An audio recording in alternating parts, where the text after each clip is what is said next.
République démocratique du Congo et président en exercice sortant, Madame le secrétaire général adjoint des Nations Unies, Monsieur le Président de la Commission de l'Union, Mesdames, Messieurs les ambassadeurs et chefs de délégation, Mesdames et Messieurs, en votre nom et au mien propre, je tiens d'abord à remercier le gouvernement et le peuple éthiopien pour l'accueil convivial et l'hospitalité généreuse qu'ils nous réservent.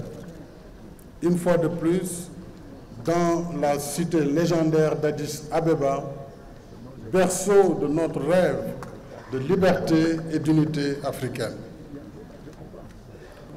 Je mesure l'honneur et la responsabilité qui s'attachent à la confiance dont vous venez de m'investir, ensemble avec les membres du bureau pour conduire les destinées de notre organisation pendant un an. Je vous en remercie et vous assure de notre engagement à travailler de concert avec tous les pays membres dans l'exercice de notre mandat. Je rends hommage aux pères fondateurs de l'organisation. 6 décennies après, leur vision lumineuse continue d'inspirer notre vivre ensemble et d'éclairer notre marche solidaire vers l'idéal d'intégration africaine. C'est justement dans cet esprit panafricaniste que le président Léopold Sédar Senghor avait proposé au sommet de l'OUA de juillet 1964 d'instituer une autorité politique et morale permanente de la conférence des chefs d'État et de gouvernement pour donner une impulsion de haut niveau à la conduite des affaires continentales. C'est ainsi qu'est née la charge de président en exercice de notre organisation. Charge dont le président Félix-Antoine Tshisekedi Tshilombo s'est acquitté avec constance et dévouement. Merci, cher Félix, pour les efforts considérables que tu as consacrés au service de notre continent. Alors que notre union célèbre son 20e anniversaire cette année, nous pouvons être fiers des progrès accomplis dans le cadre d'initiatives majeures telles que le NEPAD, le PIDA, le MAEP, la Vision 2063, la réforme institutionnelle, la Grande Muraille Verte, l'ASLECAF et plus récemment notre riposte coordonnée contre la pandémie Covid-19. En même temps, nos défis restent nombreux et pressants, qu'il s'agisse de la paix et de la sécurité, des changements anticonstitutionnels de gouvernement, de la protection de l'environnement, de la santé et du développement économique et social. L'urgence de paix et de sécurité nous rappelle notre responsabilité particulière dans la lutte contre le terrorisme, le règlement pacifique des différends entre pays membres et la prise en charge des situations de crise intérieure.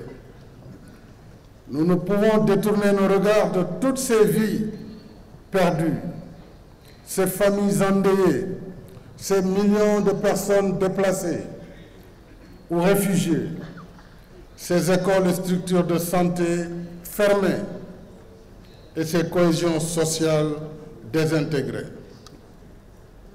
Le bon sens commande de faire taire les armes et construire une culture de dialogue et de concertation dans le cadre des mécanismes africains de résolution des conflits. Les antagonismes dispersent nos efforts et nous retardent sur le chemin du développement. J'appelle, chers collègues, à un examen de conscience pour réaliser la paix des braves afin de mieux nous consacrer aux autres urgences qui nous préoccupent. Il en est ainsi de la crise sanitaire liée à la pandémie Covid-19 et la nécessité d'assurer au plus vite notre souveraineté pharmaceutique et médicale. Je remercie vivement le président Cyril Ramaphosa qui, avec l'appui de la Commission et de Africa CDC, s'est beaucoup investi dans la riposte anti-Covid, aussi bien pour l'accès au vaccin que pour sa production en Afrique. À l'épreuve de la crise, tout un écosystème de produits hygiéniques, pharmaceutiques et médicaux a vu le jour sur le continent. La production de vaccins est déjà en cours dans certains pays et d'autres vont suivre.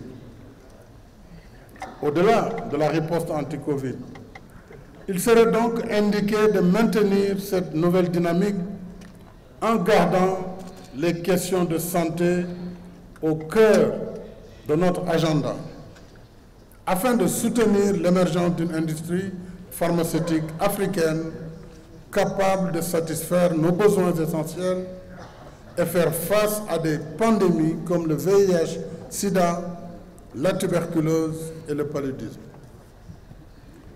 J'attire également l'attention de notre sommet sur les ravages du cancer, un tueur silencieux qui cause près de 20 millions de décès par an dans le monde, dont plus de 700 000 en Afrique.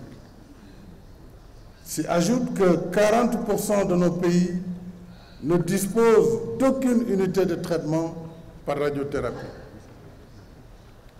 En réponse à cette situation préoccupante, l'Agence internationale de l'énergie atomique a lancé l'initiative Rays of Hope, Rayon de l'espoir, afin de soutenir les capacités des États, africains en particulier, dans la lutte contre le cancer, grâce aux technologies nucléaires, à l'imagerie médicale, à la médecine nucléaire et à la radiothérapie.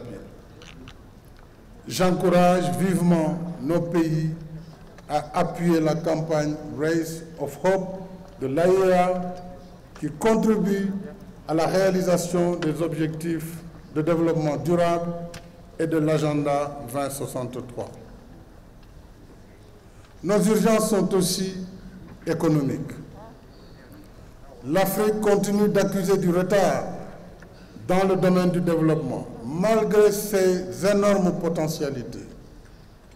30 millions de kilomètres carrés, plus d'1,3 milliard d'habitants, d'importantes réserves en eau, en hydrocarbures, 60% des terres arables, 40% des réserves d'or, 85 à 95% des réserves des métaux, du groupe du chrome et du platine,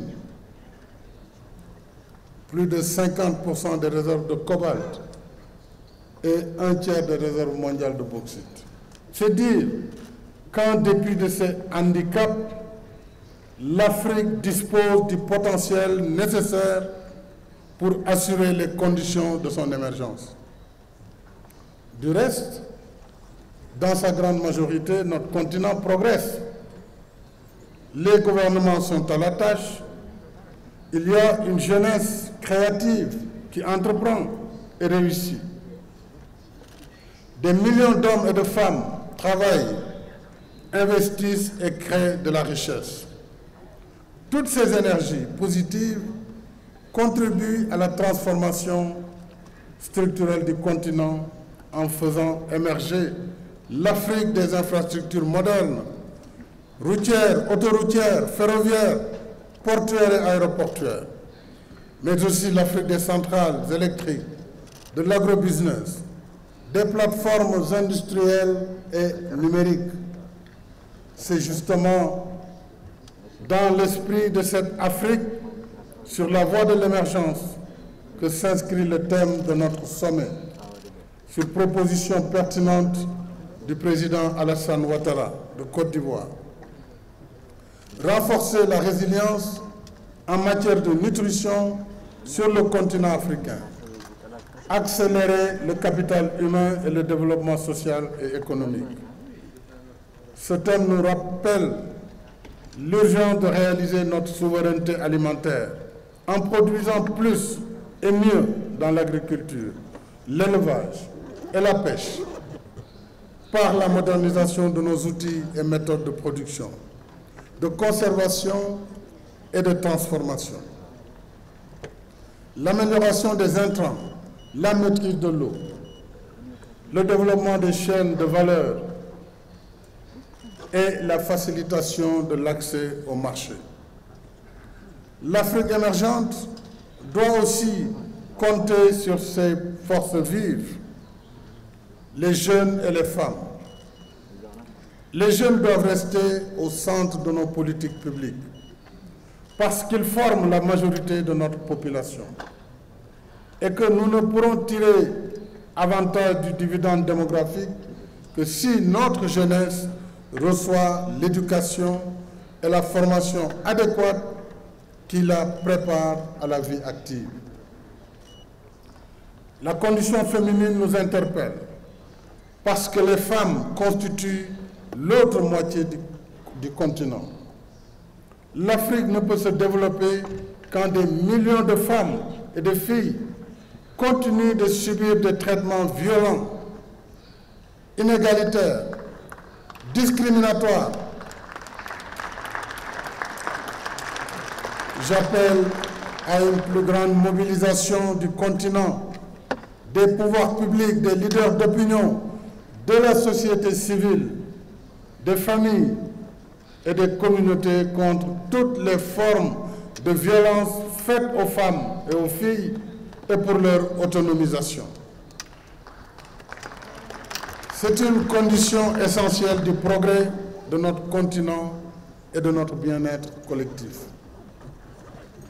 Chers collègues, mesdames et messieurs, si le destin de notre continent se joue entre nos mains, il reste aussi tributaire d'une gouvernance politique, économique et financière mondiale qui fait peu de place à nos pays.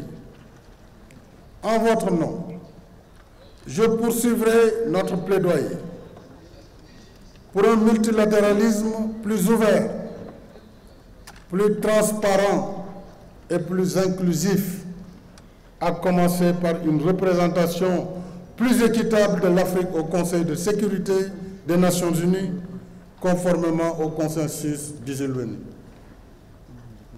Je souhaite également que nous portions davantage nos efforts sur la réforme de la gouvernance économique et financière internationale pour un meilleur accès de nos pays aux sources de financement du développement. Nos économies sont sous-financées parce que des règles et procédures rigides entravent l'accès de nos pays à des prêts consistants de longue durée et à des taux supportables pour le financement de leurs besoins de développement. Nos économies sont ainsi mal financées parce qu'elles continuent de payer des taux d'intérêt trop élevés à cause d'un système inéquitable d'évaluation du risque d'investissement en Afrique. À titre d'exemple, en 2020, alors que le monde entier subissait de plein fouet l'impact de la Covid-19, 18 des 32 pays africains évalués par au moins une des grandes agences d'évaluation ont vu leur notation dégradée, soit 56% contre une moyenne mondiale de 31%. D'autre part, des études montrent qu'au moins 20% des paramètres de notation de nos pays dépendent de facteurs plutôt subjectifs, par exemple d'ordre culturel ou linguistique, donc sans relation avec les fondamentaux qui déterminent la stabilité d'une économie. Tout cela fait que la perception du risque d'investissement en Afrique reste toujours plus élevé que le risque réel, ce qui renchérit les primes d'assurance, rend le crédit plus cher et pénalise ainsi la compétitivité de nos économies. Avec le soutien de la Commission, il me paraît nécessaire de mettre en place une task force de l'Union pour étudier plus en avant la problématique du financement de nos économies, y compris par la réforme des règles de l'OCDE y afférentes, mais également la création d'une agence panafricaine de notation et la mise en place d'un mécanisme de stabilité financière sur lequel la Banque africaine de développement travaille déjà. D'autres efforts pourraient davantage porter sur l'harmonisation de nos législations nationales et l'échange de meilleures pratiques dans l'industrie minière et dans l'industrie du pétrole pour une juste rémunération de nos ressources. Ces chantiers pourraient certes prendre du temps, mais il me semble nécessaire de passer des revendications aux actes en jetant les fondements de leur construction. Dans l'immédiat, je poursuivrai notre plaidoyer pour la réallocation des droits de tirage spéciaux avec l'émission historique de DTS à hauteur de 650 milliards de dollars. L'Afrique a pu disposer de son quota de 33 milliards pour renforcer sa résilience.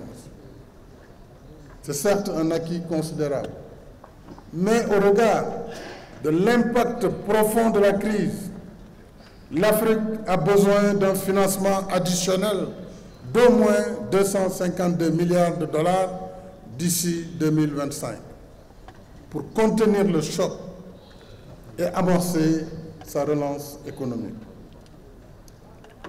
En conséquence, je poursuivrai notre plaidoyer pour la réallocation en faveur des pays africains selon des modalités à convenir de 100 milliards de dollars de DTS des pays riches qui consentent, bien entendu, pour pouvoir autoriser l'accompagnement des pays africains. Ceci a déjà été fixé au sommet de Paris.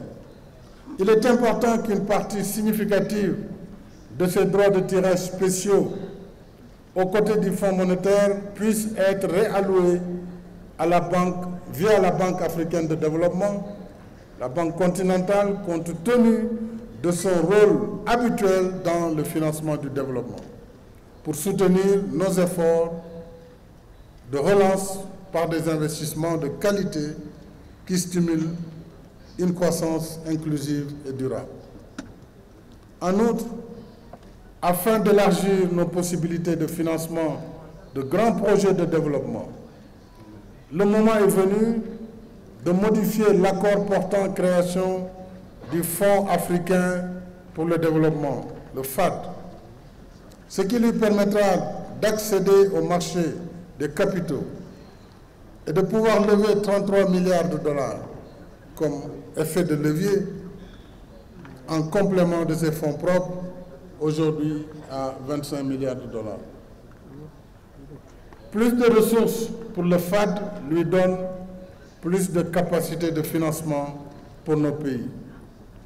En conséquence, j'appelle nos partenaires à engager avec nous le travail de modernisation du Fonds africain de développement, à l'image d'autres institutions similaires, d'autant plus que son statut est resté quasiment inchangé depuis sa création en 1972.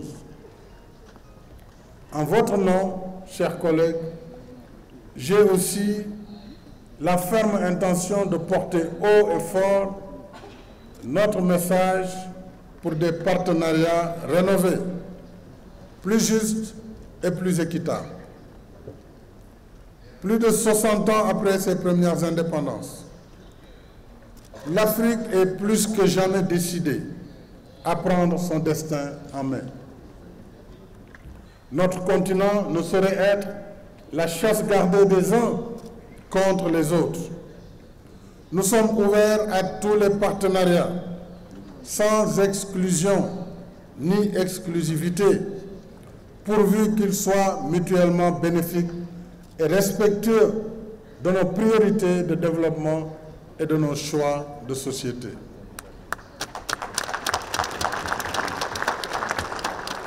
Dans cet esprit, je salue les excellents résultats du Forum sur la coopération sino-africaine de novembre 2021 et du sommet Turquie-Afrique de décembre dernier.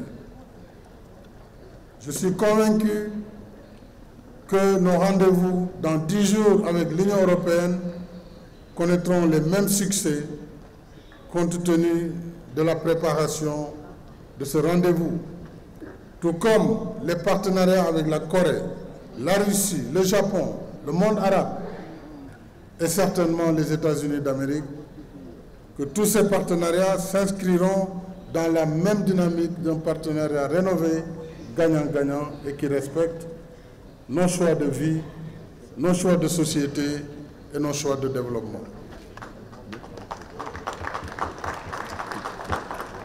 Un autre défi nous interpelle, celui de la transition énergétique, dans le contexte de la lutte contre le changement climatique, contre le réchauffement climatique, dont l'Afrique est partie prenante. En marge de la COP26 de Glasgow, des pays développés ont unilatéralement pris la décision de mettre fin au financement extérieur d'énergie fossile, même propre comme le gaz, alors que certains parmi eux continuent d'utiliser des sources plus polluantes comme le charbon et le fioul. Au moment où, avec les importantes découvertes de ces dernières années, le gaz ouvre pour l'Afrique de réelles perspectives d'accès universel à l'électricité et de soutien à l'industrialisation du continent. Arrêter dans ces conditions le financement de la filière gazière ou des énergies fossiles pour l'Afrique porterait gravement atteinte à nos efforts de développement économique et social. C'est pourquoi, en restant engagé dans la lutte contre le réchauffement climatique, selon le principe de la responsabilité commune mais différenciée, il est tout à fait légitime que nos pays réclament une transition énergétique juste et équitable. Ensemble, mobilisons-nous pour la réussite de la COP27 que notre frère, le président Abdel Fattah al-Sisi, va accueillir. Chers collègues, mesdames et messieurs, les défis que voilà, nous les releverons en consacrant plus de temps à nos débats sur les questions vitales pour nos pays, avec des méthodes de travail rénovées et rationalisées, dans l'esprit de la réforme institutionnelle que nous avons menée sous la conduite dynamique du président Paul Kagame. L'impératif de résultat nous presse de mettre en œuvre nos réformes pour améliorer les performances de l'Union, y compris par le renforcement de ses capacités financières. Je pense à la répartition du travail entre l'Union, les communautés économiques régionales et les mécanismes régionaux, à la réforme des organes judiciaires et quasi-judiciaires, à l'opérationnalisation du Fonds pour la paix et de la force africaine en attente, ainsi qu'à une meilleure articulation des agences. L'Afrique que nous voulons, c'est aussi celle qui recouvre l'intégralité de son patrimoine culturel. La restitution de notre patrimoine spolié restera au cœur de notre agenda parce qu'il fait partie intégrante de notre identité civilisationnelle. C'est ce qui nous relie à notre passé et forme le viatique que nous devons léguer aux générations futures. L'Afrique que nous voulons bâtir ne peut faire l'impasse sur son héritage culturel. Le temps ne saurait effacer notre mémoire collective. Le poids de l'histoire et les pesanteurs du présent ne sauraient non plus inhiber notre volonté de déconstruire les préjugés et les déterminismes qui entravent la marche de notre continent vers le progrès. Nous disons oui au rendez-vous du donner et du recevoir, par le dialogue fécond des cultures et des civilisations, mais non à l'injonction civilisationnelle qui nous dicterait nos choix et nos comportements. Dans l'esprit que voilà, je ne ménagerai aucun effort dans la défense des intérêts de notre continent, avec le soutien des membres du bureau et le vôtre, chers collègues. Ainsi, et ensemble, nous pourrons apporter une nouvelle pierre à l'édifice continental de nos rêves. Une Afrique en paix, plus libre, plus unie, plus solidaire. Une Afrique debout et en marche vers plus de progrès et de prospérité. Vive l'Afrique, vive l'Union africaine. Je vous remercie de votre attention.